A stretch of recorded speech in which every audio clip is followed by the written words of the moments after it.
Hello, everyone. I am honored to have been asked to share a few words with you on the occasion of World Theatre Day. And so here they are. I love a great story. As far as I can remember, everything I have learned, and that has mattered to me, I have learned through storytelling. And I have learned much by being told and telling stories through the theatre.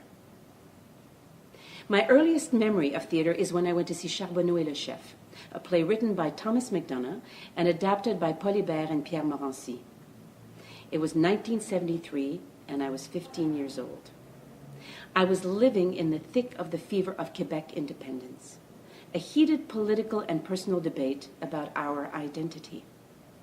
Jean Duceppe, a great and famous Québécois actor, was starring in the production. I believe this is why we went. My parents were not in the habit of going to the theatre unless I was starring in a school production. And so we were all thrilled, me most of all, to see him in the flesh. But what happened to me that night surpassed my expectations. That evening I did hear a great story, beautifully told, about me. I had already fallen in love with Molière and Ionesco and wished for a life in the theatre, but I had not fully realized what that meant to me until that night. The action of Charbonneau et le Chef was centered around the famous asbestos strike in Quebec in 1949. But it dealt with much more. It explored equality, freedom, and above all, identity. Ironically, it took a play originally written in English, adapted into French, and Québécois at that, about events that happened before I was born, to make me feel an immediate and personal connection to the theatre. This experience changed my life. I had discovered that theatre has the power to give a voice, not only to me, but to everyone with whom I share this world. I had learned that the stage was not only a place where stories were told, but it was where we could tell our stories. I've always been curious about the world beyond mind, always yearning to experience how the other half lives.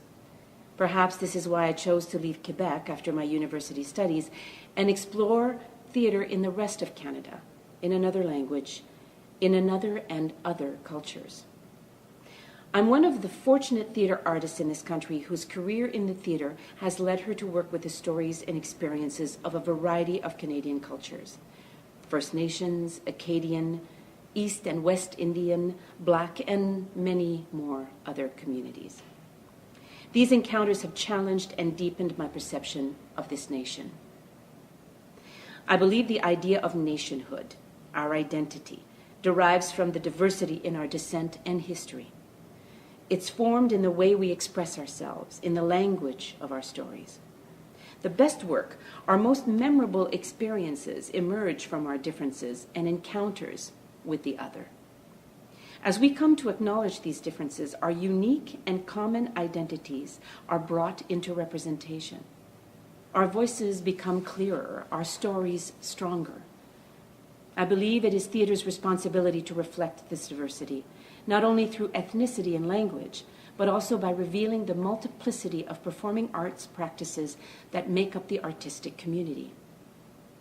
Through my travels, I have come to understand the magnificent scope of Canada's national theatre community, a landscape of performing arts that is continually being shaped by the diversity of its artists and their practice. It is this diversity that theatre needs to celebrate. Through these encounters with the other, I am learning to be at home in the unfamiliar, to be at ease in the uncomfortable. It is through the meeting of these differences that I am shaken out of my complacency, that I am challenged to work harder, to be better.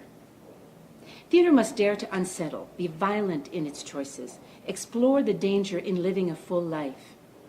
The best stories are full of the unexpected. They are journeys in discovery about the self and the other.